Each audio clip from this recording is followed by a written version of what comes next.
राधे राधे जी। राधे राधे। राधे राधे। सभी को मेरा प्रणाम। और गाजीपुर राधे राधे चैनल को सब्सक्राइब करें ताकि आपको अच्छी से अच्छी वीडियो और दृष्टांत सुनने को मिले। यदि YouTube के ऊपर जाते हो वहाँ पर सब्सक्राइब ज़रूर करें बेल आइकॉन के साथ। और जो भी वहाँ जाते हैं देखते हैं मैसेज ज़रूर छोड़ा करें और लाइक किया करें। आज का दृष्टांत है परिश्रम का महत्व। कि जीवन में यदि व्यक्ति आलस करता रहेगा तो वो जीवन में नहीं बढ़ सकता। आलसी व्यक्ति का कोई भी जीवन अच्छा नहीं माना जाता। यदि आप परिश्रम करते हो तभी आगे बढ़ते हो। मैं एक दृष्टांत के माध्यम से आपको समझाता हूँ। एक गांव के अंदर एक साहूकार था। उस साहूकार के पास काफ़ी ज़मीन थी। उसका एक ही बेटा था। अब साहूकार वृद्ध हो चुका था। उसने काफ़ी मेहनत करके परिश्रम करके अपने मकान, ज़मीन और अपना रुतबा बना रखा था। उसको जो वहाँ के नज़दीक के गांव पड़ते थे उसमें बहुत उसकी पूछ होती थी। उसके बिना पूछे कोई भी कार्य न किया जाता था। अब धीरे धीरे वृद्ध होता गए और वृद्ध होने के बाद वो साहूकार जी की मृत्यु हो गई। और साहूकार की मृत्यु होने के बाद सारे का सारा चार्ज उसके बेटे के पास आ गया।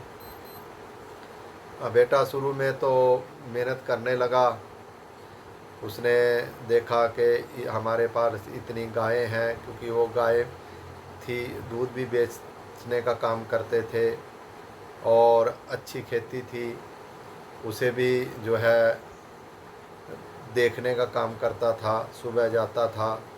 लेकिन धीरे धीरे वो सोचने लगा कि मुझे कार्य करने की क्या ज़रूरत है, मेरे पास तो सभी कुछ है भगवान का दिया हुआ, और मेरे को कुछ भी करने की ज़रूरत नहीं।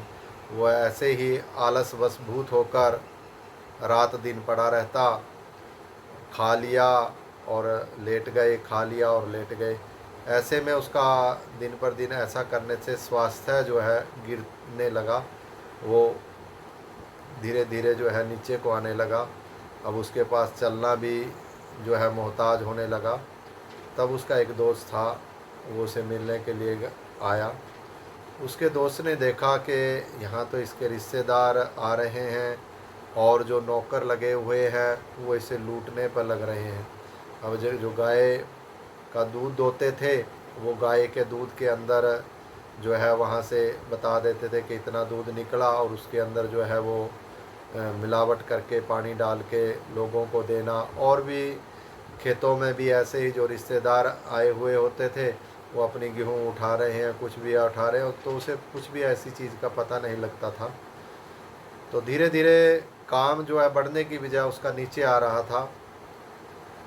अब उसके दोस्त ने तो ये पहले दिन ही चुपचाप देख लिया।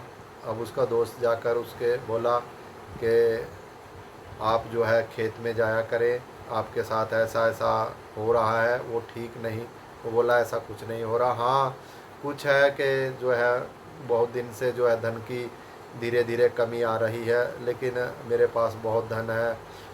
तो उसका दोस्त बोला ये धन यदि ऐसे ही चलता रहा तो एक न एक दिन तुम्हारा ख़त्म हो जाएगा और तुम फिर पछताओगे बाद में। तो उसने कुछ भी ऐसा सोचा नहीं, लेकिन एकदम स्वस्थ जो था उसको थोड़ा सा बहुत ज़्यादा ख़राब हुआ। तब उसका दोबारा दोस्त मिलने के लिए आया। वो बोला कि मैं तुझे एक ब्राह्मण के पास लेके चलता हूँ जो अच्छे ज्ञाता हैं। वो तुम्हें कुछ ना कुछ ज्ञान देंगे और वही बताएंगे कि आगे का क्या रास्ता है। तब वो लेके उस भागवत करने वाले के पास लेके गया और वहाँ पर भागवत पुराण के सामने वो बैठे थे। तो उन्होंने कहा कि बेटा मैंने तेरी सारी दशा सुन ली है, तुम्हारे दोस्त ने मुझे सब कुछ बता दिया है। मैं तेरे को एक मंत्र देता हूँ कि तुम्हारे खेत में एक हंस है, सफ़ेद हंस, जो तुम्हें कभी कभी दिखाई देगा, और उस दिखाई देने से तुम्हारा स्वास्थ्य भी ठीक हो जाएगा और सब भली प्रकार से पहले जैसा हो जाएगा। लेकिन वो हंस सुबह से लेकर शाम तक तुम्हें देखने के लिए अपने खेत खलिहान और जहाँ आप दूध वगैरह दोते हो वहाँ पे जाना पड़ेगा। वो बोला ठीक है जी। अब वो सुबह सुबह उठने लगा। अब वो 5 बजे सुबह उठता और अपने खेल खलिहान में जाता, वहाँ देखता। तो उसने क्या देखा कि उसके रिश्तेदार जो है गेहूं को उठा रहे हैं। तब उसने जाते ही बोला ये क्या कर रहे हो। तब उन्होंने माफ़ी मांगी कि हम जो है गलती से ऐसा हो रहा कर लिया, ऐसा नहीं हो करना चाहिए था। तो उसने वहाँ से देखते देखते वो गाय के वहाँ पहुँचा तो वहाँ भी ऐसा ही हाल था, सभी चोरी करने में लगे हुए हैं। तो धीरे धीरे क्या हुआ कि आमदनी उसकी बढ़ती चली गई, क्योंकि वो सुबह उठता, खेतों में काम करवाता और दूध भी जो है अब देखने लगा। जहाँ इतनी गायें थी उनकी भी सेवा करने लगा। गाय की सेवा करने से बहुत फल मिलता है, और गाय की सेवा करने का तो पुण्य ही भाग्यों वालों को मिलता है कि गाय का दूध मिल रहा है पीने के लिए, और गाय का ही जो है सेवा करने का जो फल है वो हर प्रकार से स्वास्थ्य मंगल कर देता है। गाय की तो महिमा ही क्या कहें, गाय की तो महिमा ही बहुत है। तो वो दिन पर दिन स्वास्थ्य उसका कुशल मंगल होता चला गया, और धीरे धीरे जो है पैसा भी उसके पास काफ़ी हो गया, दोबारा से बढ़ता चला गया। तो उसका दोस्त फिर आया, वो बोला कि मुझे वहाँ जो कथावाचक थे उनके पास लेके चलो। वो बोला क्या बात, कि अभी तक मुझे जो है हंस नहीं दिखाई दिया। वो बोला चलो। अब वो कथावाचक जी के पास लेके गया। वो बोला कि मुझे अभी तक हंस नहीं दिखाई दिया, लेकिन मैं पहले से भी ज़्यादा अमीर हो गया हूँ और मेरा स्वास्थ्य भी जो है कुशल मंगल हो गया है। तो कथावाचक जी बोले कि बेटा यही तो तू समझ नहीं पा रहा, तूने देख लिया है उसको, तूने देख लिया है उसको। वो बोला मैंने नहीं देखा। बेटा परिश्रम सबसे बड़ा, जो तू परिश्रम कर रहा है वही तो हंस है, वही तो सफ़ेद हंस है। उस हंस को तूने देख लिया। वो जब हंस तूने देखा तभी तो तेरा स्वास्थ्य ठीक हुआ। तू सुबह सुबह उठने लगा और शाम को अच्छी प्रकार से परिश्रम करके तुझे अच्छी नींद आने लगी। दूसरा, तेरा धन बढ़ने लगा, और धन बढ़ने से फिर तेरी उन्नति हुई, और उन्नति द्वारा तुम्हारी जो गांव के अंदर थी वही द्वारा फिर इज्जत बन गई।